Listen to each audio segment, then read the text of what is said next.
कल्पना कीजिए, आप ऊंचे बर्फीले पहाड़ों के बीच खड़े हैं। चारों ओर सफेदी फैली हुई है, ठंडी हवाएं बह रही हैं और माहौल पूरी तरह शांत है।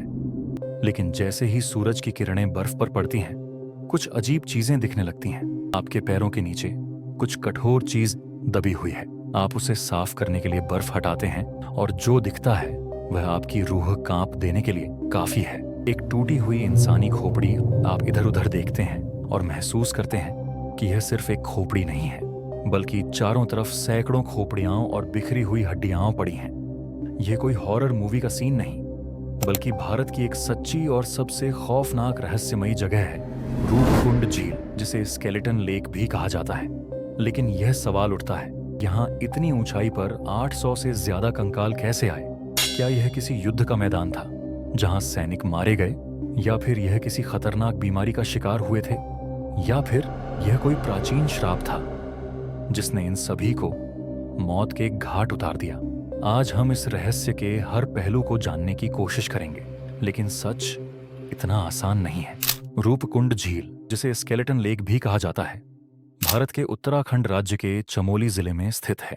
यह झील लगभग 16,500 फीट 5,029 मीटर की ऊंचाई पर मौजूद है, जो समुद्र तल से लगभग 5 किलोमीटर ऊपर है।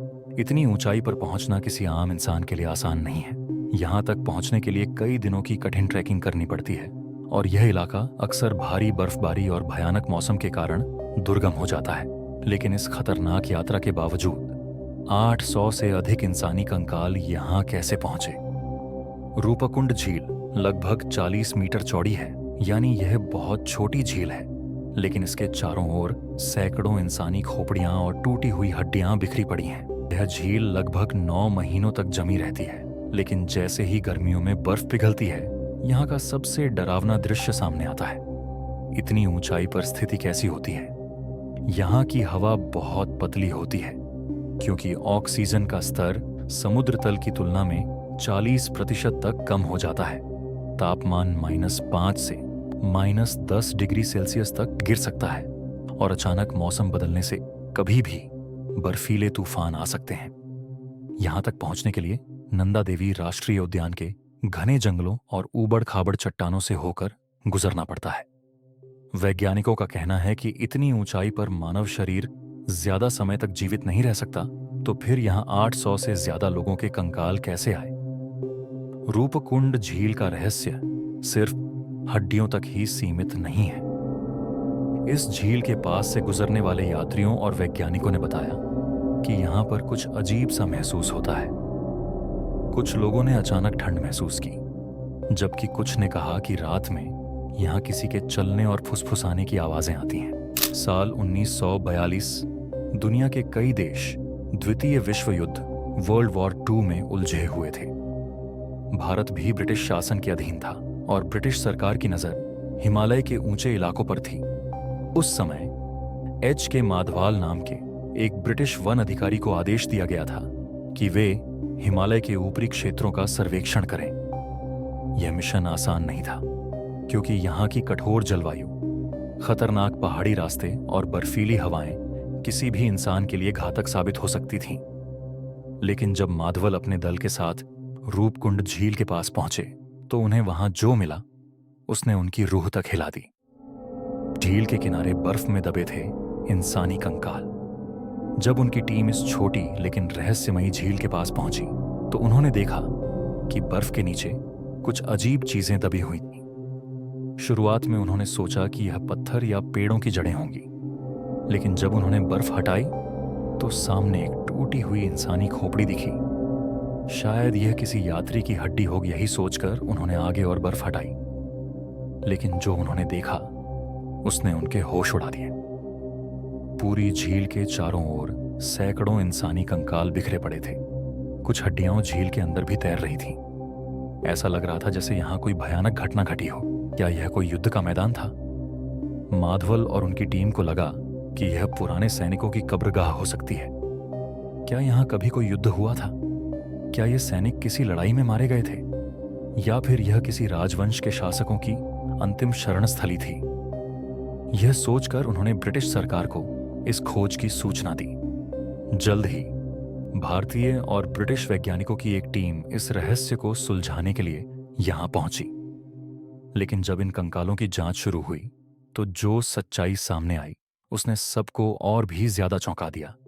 हड्डियां कितनी पुरानी थीं। वैज्ञानिकों का पहला बड़ा खुलासा।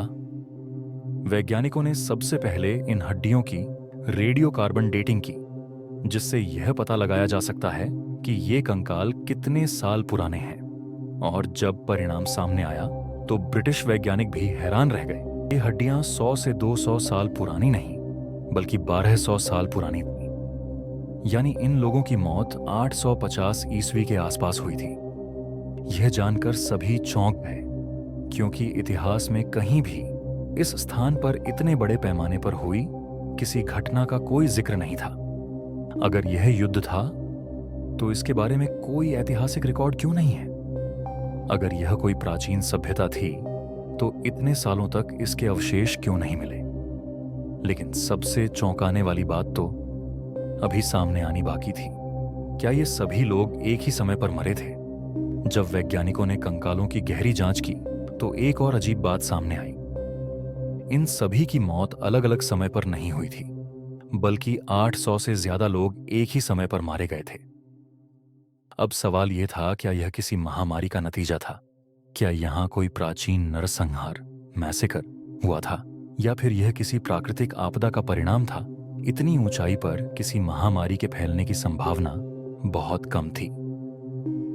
यहां तक कि अगर कोई बीमारी फैली भी होती तो लोग धीरे धीरे मरते, न कि एक ही झटके में 800 से ज्यादा लोग। तो फिर सवाल उठता है, अगर यह नरसंहार था तो हमलावर कौन थे?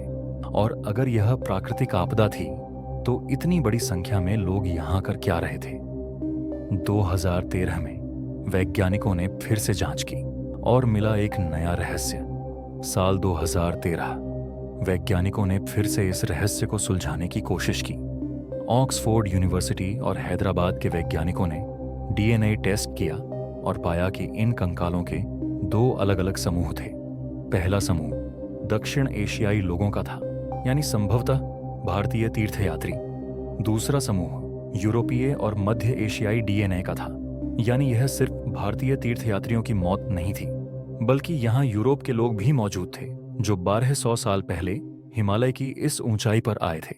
अब सवाल यह था, 1200 साल पहले यूरोप से आए लोग यहाँ क्या कर रहे थे?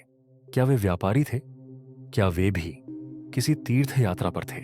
या फिर यह कोई गुप्त मिशन था जिसका इतिहास में कोई जिक्र नहीं?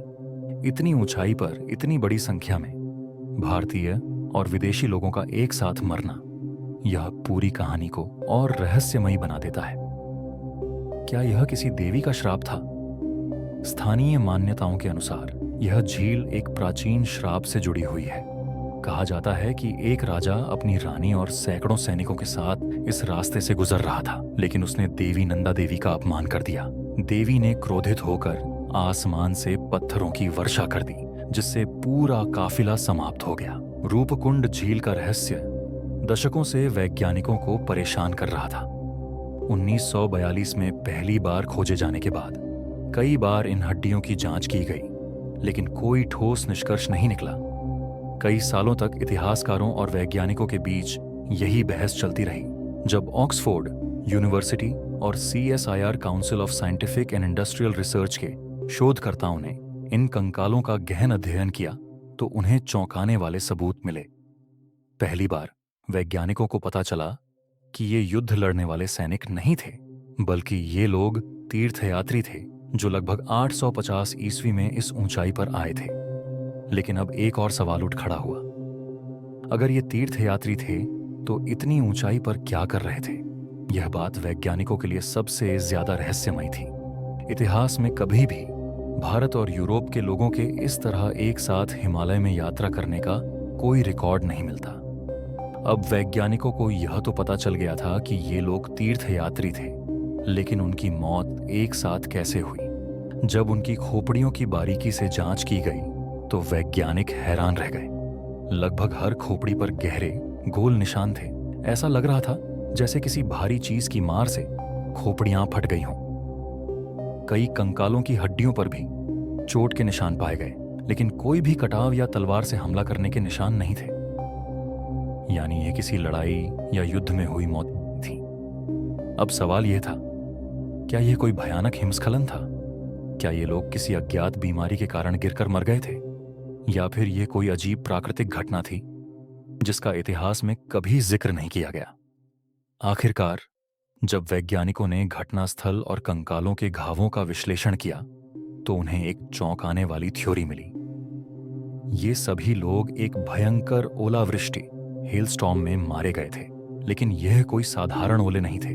ये गोल्फ बॉल से भी बड़े भारी बर्फ के टुकड़े थे जो इतनी तेजी से गिरे कि लोगों की खोपड़ियां फट गईं। कुछ वैज्ञानिकों का मानना है कि यह ओले लगभग 23 सेंटीमीटर 9 इंच तक बड़े हो सकते थे।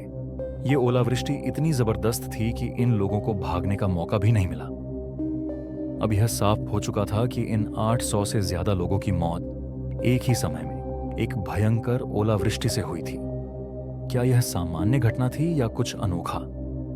अब सवाल यह था कि इतनी भयानक ओलावृष्टि क्यों हुई? क्या यह एक दुर्लभ प्राकृतिक घटना थी जो हजारों साल में एक बार होती है, या फिर यह किसी अनदेखी जलवायु आपदा का हिस्सा था?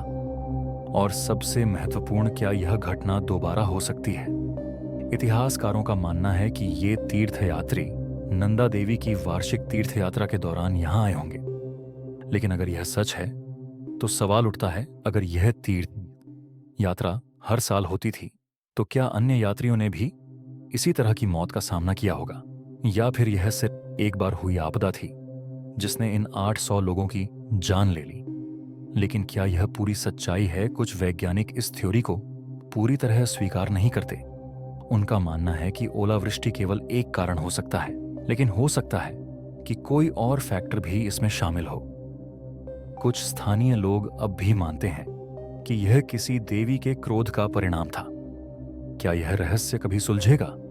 आज भी जब गर्मियों में बर्फ पिघलती है तो ये कंकाल धीरे धीरे बाहर आते हैं, लेकिन कोई नहीं जानता कि क्या यह सिर्फ एक प्राकृतिक आपदा थी या फिर यह कोई प्राचीन रहस्य है जिसे दुनिया अब तक नहीं समझ पाई। तो आपका क्या मानना है? क्या यह पूरी तरह प्राकृतिक घटना थी या इसमें कुछ और रहस्य छुपा है? नीचे कमेंट करें और अपनी राय बताएं। अगर आपको यह वीडियो पसंद आया तो इसे लाइक करें, शेयर करें और चैनल को सब्सक्राइब करना ना भूलें।